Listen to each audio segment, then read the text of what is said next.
সম্মানিত দর্শক এবং শ্রোতাবৃন্দ, আমি যশোরী আপনাদের সকলকে জানাই সালামুন আলাইকুম।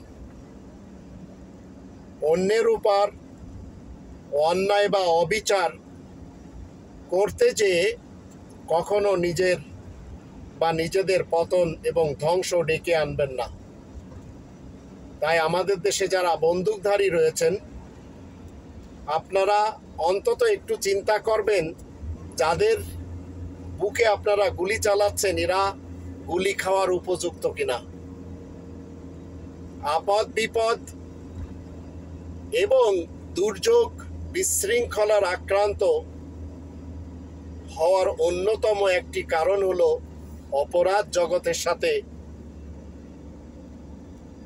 সম্পৃক্ত করে নেওয়া, জালেম শাসকের সাথে তার জুলুমের হাতকে লম্বা করে দেওয়া, সাপোর্ট করে দেওয়া।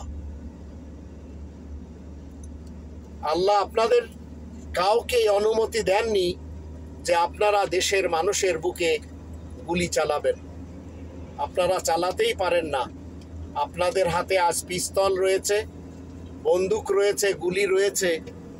তাই একজন স্বৈরাচার যে কিনা দিল্লির অধীনস্থ কবুল করে দেশের মানুষকে মৃত্যুর ঘাটে পৌঁছে দিচ্ছে, আপনাদের মাধ্যম দিয়ে আর আপনারা তার কথাকে মেনে চলেছেন আর দেশের মানুষের বুকে গুলি করছেন। একটু চিন্তা করে দেখুন আপনারা ঠিক করছেন কিনা। যদি মনে করেন যে আপনারা ঠিক করছেন না, তাহলে আপনাদের এই গুলি করার হাতকে সংযত রাখুন। যখন আপনাদের ঊর্ধ্বতন কোনো কর্মকর্তা অর্ডার দিবে, তখনই আপনারা খবর নেবেন আসলে সে বাংলাদেশি কিনা। কারণ আমাদের দেশে অনেক বড় বড় অফিসার ভিনদেশি, বিশেষ করে ভারতীয়। এই ভারতীয় নাগরিকরা তারা তো আপনাকে দিয়ে এই গুলি চালাবে। সবসময় মনে রাখবেন, আপনি যার বুকে গুলি চালাচ্ছেন সে বাংলাদেশি, আর যার অর্ডারে চালাচ্ছেন সে ভারতী, অথবা সে রয়ের একজন এজেন্ট।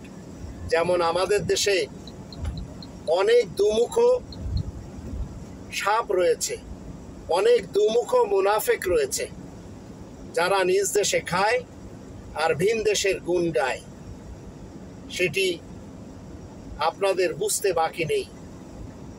সুহেল তাজের মতো ব্যক্তিত্বকে আপনারা বিশ্বাস করবেন না, গোলাম মাওলা রনিকে আপনারা বিশ্বাস করবেন না, আন্দালিব রহমান পার্থকে আপনারা বিশ্বাস করবেন না, হাসান মাহমুদকে আপনারা বিশ্বাস করবেন না, পলককে আপনারা বিশ্বাস করবেন না, কাউয়া কাদেরকে একেবারে বিশ্বাস করবেন না, স্বরাষ্ট্রমন্ত্রীকে কখনোই বিশ্বাস করবেন না, পররাষ্ট্রমন্ত্রীকে কখনোই বিশ্বাস করবেন না।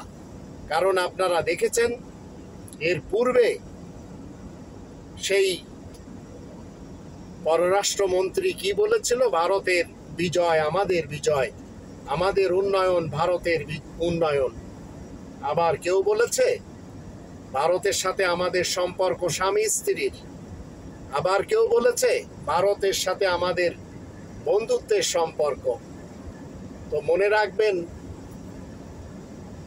আপনারা যদি আজ দেশের মানুষের বুকে গুলি চালান, তো এই চাকরি চিরকাল আপনার সাথে দিবে না। একদিন আপনাকে রিটায়ার্ড হতে হবে।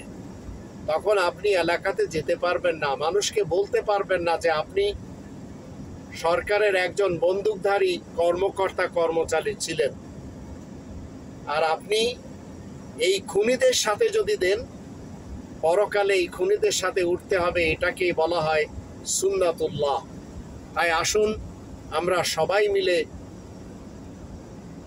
তওবা করি, আমরা কোনোভাবেও যেন কোনো খুনিকে সাপোর্ট না করি।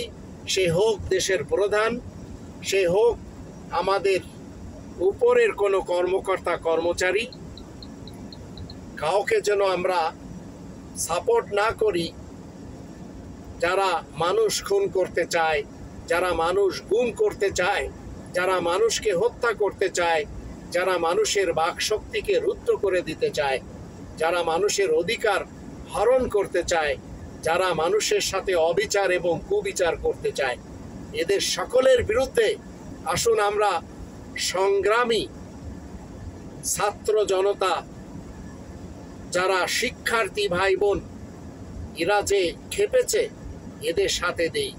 আল্লাহ আমাদের সবাইকে জালেমের বিরুদ্ধে মাজলুমের সাথে সংগ্রাম করার